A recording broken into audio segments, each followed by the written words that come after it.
Dearest gentle listeners, you were listening to the Ladies Bridgerton, the talk of the town. We are your effervescent hosts, your neighborhood-friendly Kiwi, Tash from Middle-earth, New Zealand. And Patti, Regency romance enthusiast, currently writing her high vibe and loved era. For Mother's Day, we are going to create a top 10 of the best mothers in the ton. And we're going to do it live with you. We have not sorted them. We just have 10 names. So we're going to use the 10 names and we are going to put them in order. We are going to fight and scrap and go to war for our mothers. Love. We very well may have different. Some that we agree on. Yeah. Is there any you think fit in a spot? Like, give the 10 100%. Names first. So today we will be sorting Violet, Portia, Araminta Cowper, Lady Danbury, Daphne, Araminta, who is going to be in season 4, Penwood, Lady Penwood, Queen Charlotte, Lady Stowell, Lady Berbrook, and Mary Sharma. We did not include Penelope in this list because we haven't truly seen her be a mama yet. There is not enough data. And yes. A lot of people haven't seen Araminta Penwood be a mom yet, but we read the books. That's why she's included. Yes. And I think we've even seen enough of the photos intro. To know. Yeah, the intro photos or the teaser photos for sure. Yes. Yep, Cho Chang has really got that face down pat. Yeah. I don't give a F face. It's there. All right. Do we just start out strong with a number one? Because if your number one is not my number, you're like, if your number one is not my number one, we already have a fight going. You come sit with me. Well, and out of the people that are on there, I would say Violet. It's gonna be Violet. Even though she has issues, I think she's definitely the cycle breaker. She did not become her mother. She loved all of her children. Her mother barely loved one, barely cared for one, and she managed to spread herself for 8. So, yes. And I mean, she does definitely have her issues, but I think that's just part of being a human and being a mother is you're never going to get it right. And even if you're doing everything that every self-help book recommends at the time, I mean, every single person has a difference of opinion. You're never going to get it exactly right. And the way that you raise one kid, that kid may think you're the best mom in the world. And then you may have another that says, well, you were the worst because it wasn't what I needed. So, I mean, it is all down to perspective. But I think that Violet overall, when she has such a huge range of children that she is dealing with and just a lot of bodies to parent, she does the most outstanding job of emotionally meeting her children's needs. And she has enough love within her that she mothers outside of her own children. Yes. She mothers Penelope. She mothers Sophie. Yes. She is very much like Benedict in that respect, that she embodies the fact that love is not finite. Yeah. Yes. And you know what?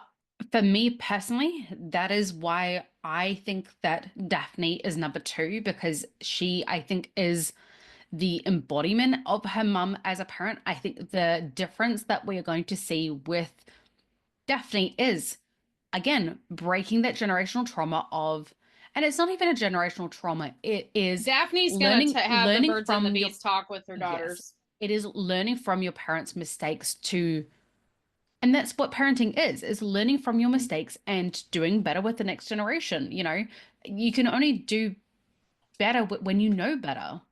And she now knows better. So she is able to, and I think even Daphne's response to Violet in season 1 is going to change how Violet deals with Eloise, Francesca.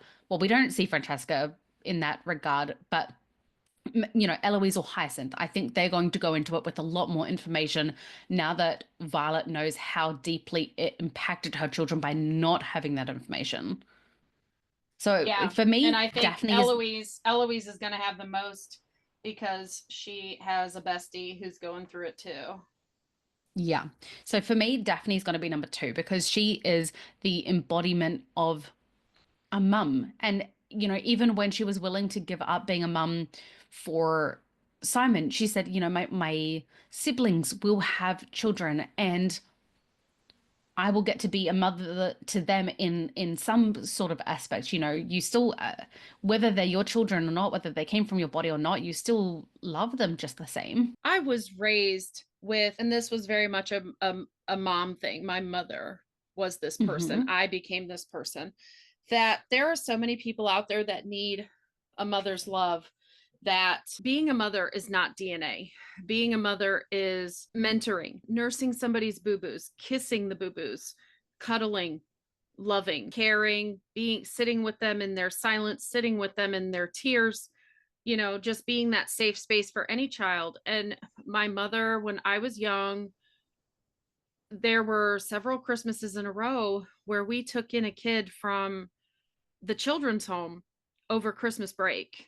And Hmm. basically like a foster care situation, but it was just so they could be, because the person who ran, like their job was running that children's home. Yeah. They were the youth pastor at our church. So my parents, as far as I know, because I will say, I was 7, 8, and 9. So I was not made aware of the monetary goings on in my house for sure. But we always took in these kids and they got Christmas presents and they were part of Christmas dinner and they were part of decorating the tree.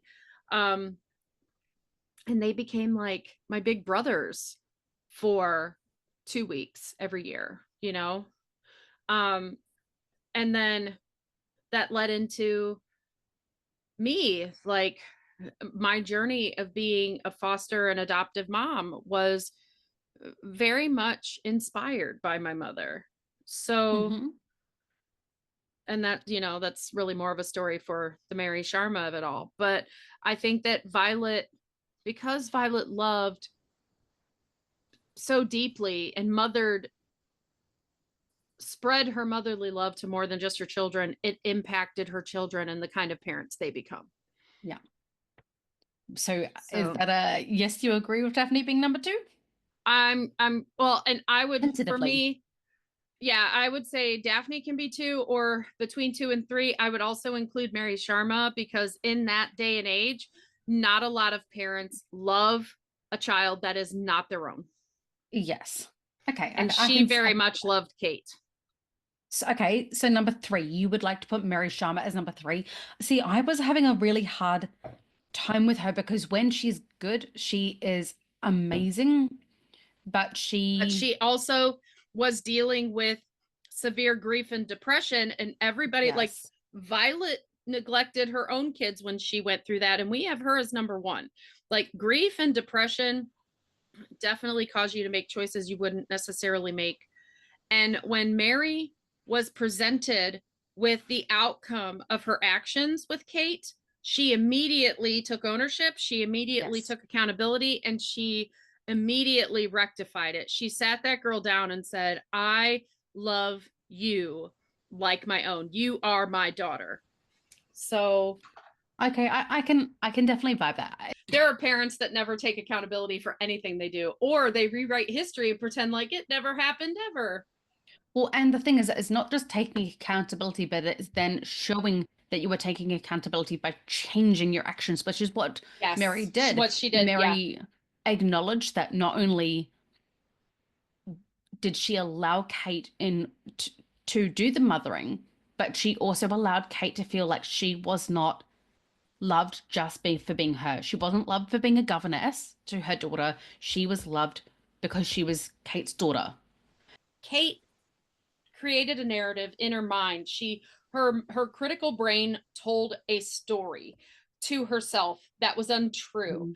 And Mary didn't know that this story existed due to no communication. Once Mhm. she learned this story existed, she rewrote the story. She didn't gaslight Kate in any way and Yes. say, Yeah. "Oh my gosh, I can't believe you would even think that." Like, I mean, she kind of said those words, but not in a gaslighting way. No, no, no. Like, It was a, oh my God, I can't believe I didn't see that you were feeling that way. right. Intentions are all well and good, but intentions do not mean that the person on the receiving end is going to receive it in a way that Yes. tells a different story. So, like, we all in communication, anyone who's taking communication 101, 101, um, we all receive information based on our experiences and our perspectives and the things we've lived through. Like that's why they created, psychobabble, psychological words like trauma lens, female Mm-hmm. gaze, male Mm-hmm. gaze, because those play into how we receive information. And Kate Yes. was a daughter of a merchant who lost her mother, who gained a mother who was not her mother, who ended up having a child that was now part of that title, was an heir to Yeah. that title, an heir to all this money. And she Mm. created a story in her head how she was not as important as Edwina. Yeah. Okay. I will. And you know what? We can't say as much yet because we haven't actively seen her as a mother per se. But Kate, for yeah. me, number three will, based on what we see of how she treats Eloise and Hyacinth and Gregory, and you tries to be attentive to others' needs. I think, So what did it you put shows us Mary at 2? Or did you three. leave Daphne at 2?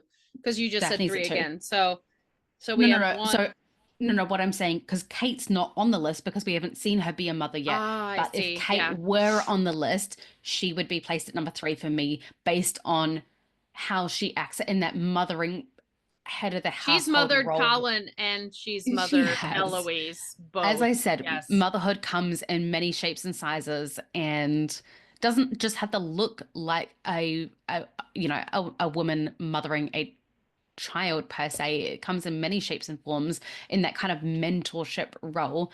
And so Well, I and think, being a big sister who's that far yes, advanced in age from those siblings, yeah, because remember, she was 26, so she's now 27.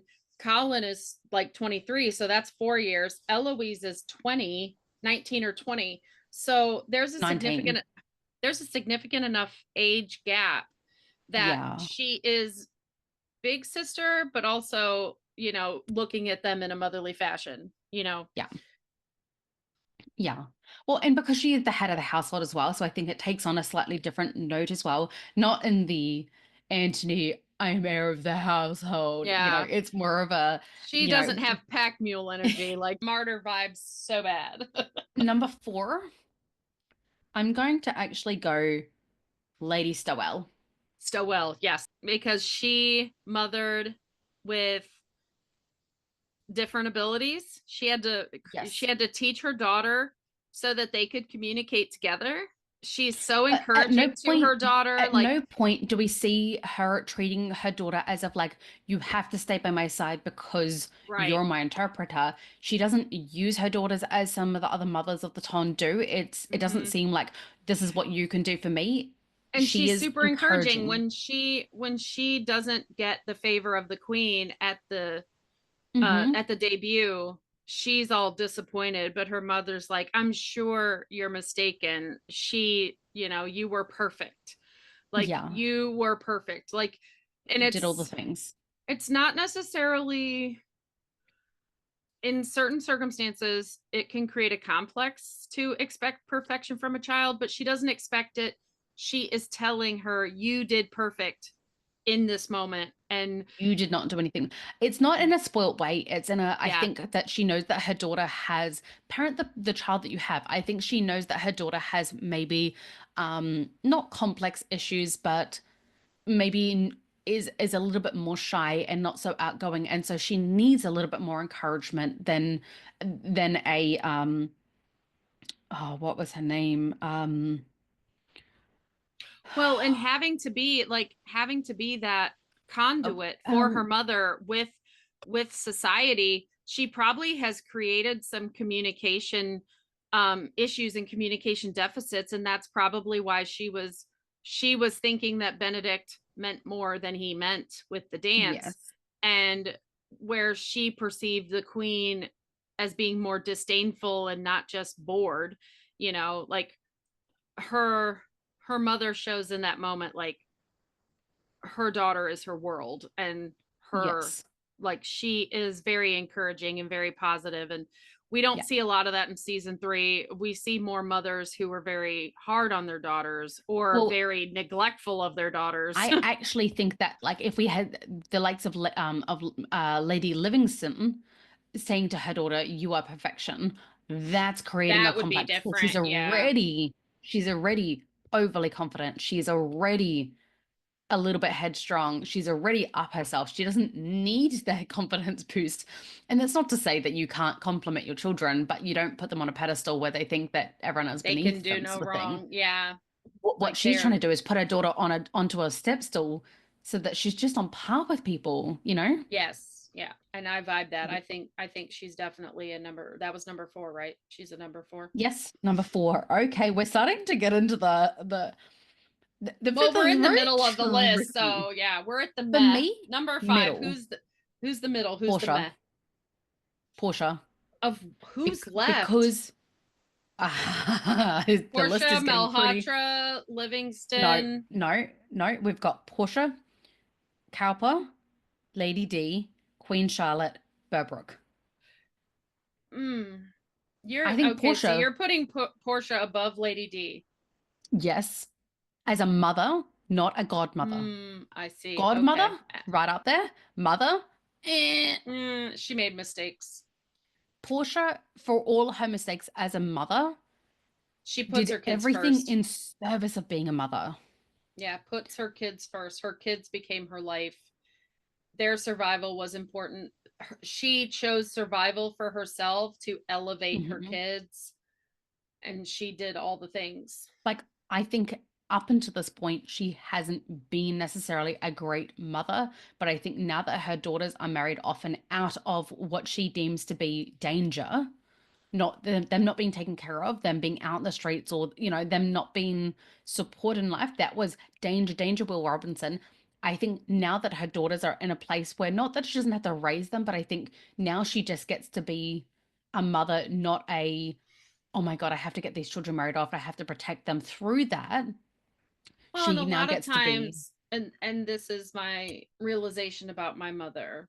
A lot of parents end up by in a service of trying to protect their children from the things they needed protected from themselves, that they might not have been protected from, or that they had to survive, and they don't want their kids to go through the same things. They end up hurting their kids. Like hmm Portia wants her daughters to be realistic.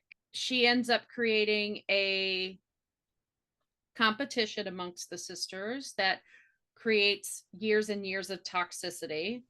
hmm She ends up completely dismissing Penelope altogether and creating a self-esteem, a vision of self-worth so poor that she doesn't even recognize that the man she loves her.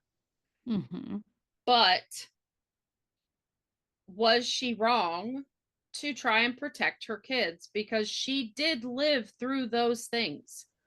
She lived through a very toxic marriage, um because I think she thought more highly of herself, and she thought she would have the ability to ensnare a husband. I don't want to say entrap, hmm because I don't think her intention hmm was entrapment, but she believed she could ensnare a husband. Her waist was a orange and a half big around.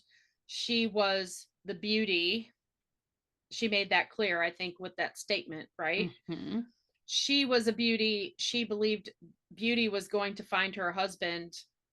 And I don't think in the end beauty did. And I think she ended up choosing security herself.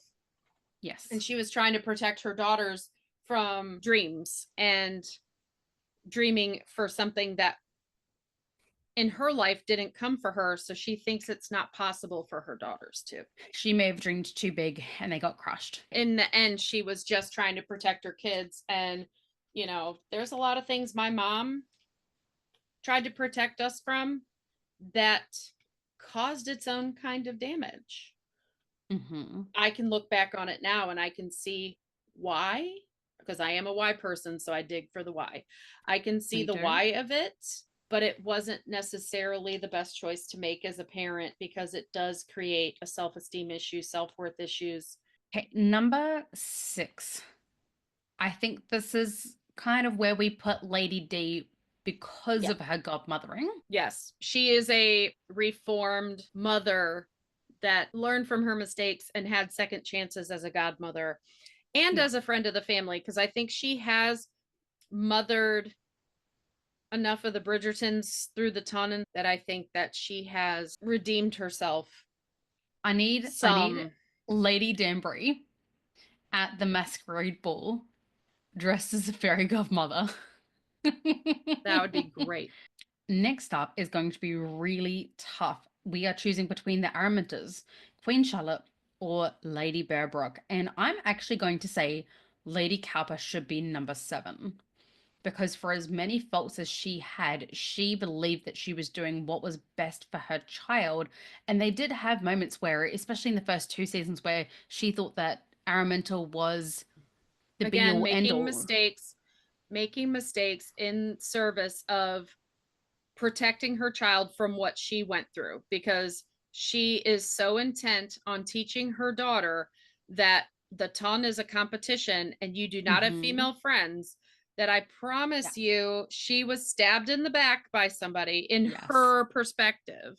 Yes. Because the vibe we've gotten is that Edmund was a catch and Violet getting him, was kind of a coup, even though they were neighbors. Hello.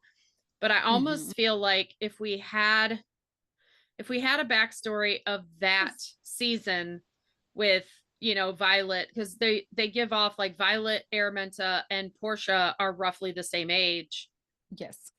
that Araminta had a chance or thought she had a chance with Edmund, kind of like Hmm. Cressida with Simon, and look what Daphne did. Like, Yeah. she views it as Daphne stole him, Yes. right? But that's not the Hmm. case. So I think Araminta would very much feel like I thought she was my friend, but she stole him, because she's very loves giving the Bridgertons a comeuppance. So I have a feeling that her competition was Violet. She had started an acquaintanceship with Violet. This Hmm. occurred, and she viewed it as Violet not really being her friend. And that is how she raised her daughter. I agree with a lot of that. Actually, all of it.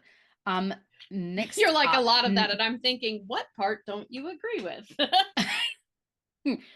next up, I actually think it would be Araminta Lee because when we're looking at She loved mothering as one a of her whole, children. if we look at mothering as a whole, she got 1 out of 3 somewhat right. Well, And I think she did if we're love going Posey. by She this just list, then Queen Charlotte ends up being 10, because as shitty uh as Nigel, that's where as I'm going with crappy as this. Nigel Brodebrook's mother is, she loved her son. Yes, too much. That you've already guessed my order. So number 8 is Araminta Lee because she loved Rosamond. She did everything in her power to get her the most advantageous match, and then Posey was kind of the afterthought of, oh yeah, if I can find someone for her that's good enough, she'll be good enough. But she did love her, just she just didn't put all her eggs in that basket. And then as we look at her as a stepmother, that is where she absolutely failed. Yeah, I do think that Araminta Lady Penwood is number 8 because she got some of it somewhat right. I mean, I still don't necessarily agree with her parenting methods, but I do acknowledge that they were methods of the time and that was kind of the standard. Like Violet was not the standard. She was definitely an outlier. So I think that back then they were not raised to be loving towards their children. They had to raise them to survive. So in that regard, she did right by at least 1, semi right by 2, and awful by. But I mean, it also wasn't expected. It was kind of expected that if your husband had a love child or a child from a previous marriage or whatever, you would tolerate them, but you'd always have jealousy towards them. It's kind of how it's always depicted in fairy tales and whatnot. Oh So yeah, there's always the quote unquote redheaded stepchild, but yes, this was what would be considered a byblow and yes, about yeah. So it was even more um shameful. a lot more shameful. Others She may have, has added hatred yes. because Sophie was hidden. So how in the world was she going to navigate Sophie at all? Because his mandate was that she find a husband for Sophie and Sophie as a dowry. But how was she going to do that with Sophie being the oldest? That would tarnish her daughters. And that's the thing. She was a protective mother for her children. So, as Mm-hmm. much as I don't like her, I don't like the way that she parented or step parented or any of that. Right. If they're going to humanize her like they have humanized Portia, like they have humanized um Cressida, Yes, then let's see that. Let's see her dealing with, oh my goodness, if I put her out in society, I ruin my children. my Yeah. children's chances. I think that is a scripting thing that definitely advances the story and humanizes her. Number 9, Lady Bearbrooke.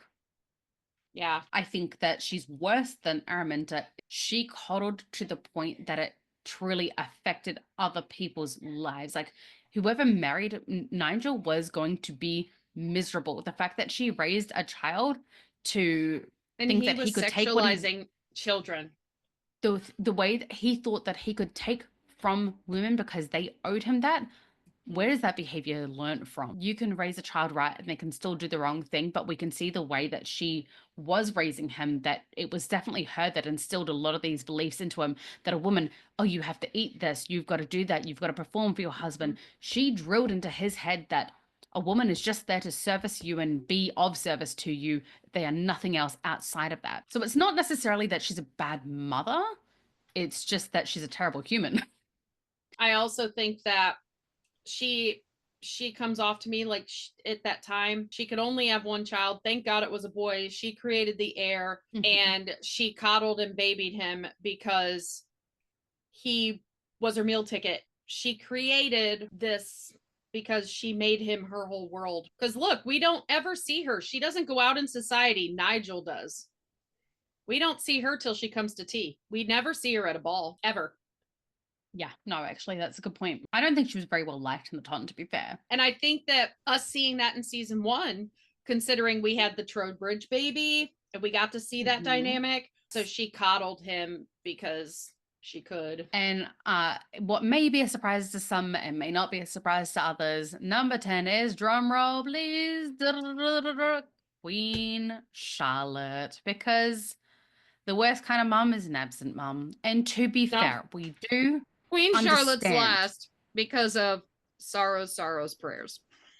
That's the thing, is to and you could tell that she was just absolutely done with her child having emotions over the fact that he lost a child. And I actually thought it was quite beautiful to see a man of the time be so distraught by the fact that he lost a child, because men were expected to not show emotions. They were expected to be staunch and be the man of the house. And from memory, was he her oldest son? I believe so. It's meant to And he be. lost his wife too. So, I Yes. mean, it wasn't just losing his child, he lost his wife too. And she had zero emotional availability for him. Yeah, like he's just gone through the absolute worst, and not just a wife, but that was the lady who was meant to be the Queen of England. Like she was his whole world, you know. Mm-hmm. And he lost his heir, he lost his wife, he lost his child. Like there's so many different aspects of it. The pressure that they were all under, to create heirs and everything. Like Mm-hmm. he thought he had done his dad proud by creating the heir, and Mm-hmm. his dad had so little left to live for at this point, so yeah, Queen Charlotte, fantastic queen, awful mother. Golda, you deserve all the accolades for making truly a horrible mother likable, though. I don't think I know anyone who actively says, oh, I don't like the queen, because she does her role so well that she is likable. I also wonder whether losing, sorry, the daughter, Lottie, he calls her Lottie. What was the daughter's name that died? Oh goodness, I don't remember. But yeah, they did Um, lose a child together. So she lost a child. And that probably created the trauma that well, separated her from her other that's children. what I was wondering.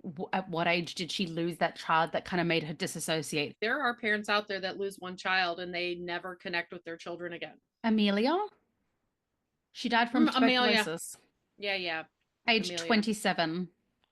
She died in 1810 in the grand scheme of grieving just before season one started. It would have only been, like not a lot of years. Hasn't been 15 years, hasn't been 20. But she is lovable in her own way. Her backstory and everything she's going through with George, you kind of have to feel for her because you're definitely getting that why, Yeah. why she is the way she is. And we don't get Yeah. enough of that. Like we have to infer a lot with Lady Burbrook and Araminta Penwood because we don't know her until she comes into Sophie's life. We don't know what her life was like before. We don't know much about the father of Rosamond and Posey. So we make a lot of inferences. But Queen Charlotte, with the book of Queen Charlotte, well, the fictional Queen Charlotte, we understand a lot of her why. Yeah, so if your lists vary from ours below, if you feel some extreme sort of way about our listing options, please drop a comment below. Put who you think your list is, or just say you guys are absolutely crazy. That is completely justifiable too. So if you want to add a mother, if you want to expand the list, just tell us after the first 10 what number they would be. There are Yeah. mothers that we did not include for the sake of, having a nice round number 10. Once again, thank you for listening to the musings of two mad mamas. Yes. Yours truly, Tash the Kiwi. And Lady Patti. Oh no, I have too many book boyfriends. That's not fair. Coming up with only 4 potential husbands is the hard part. How do I narrow that down?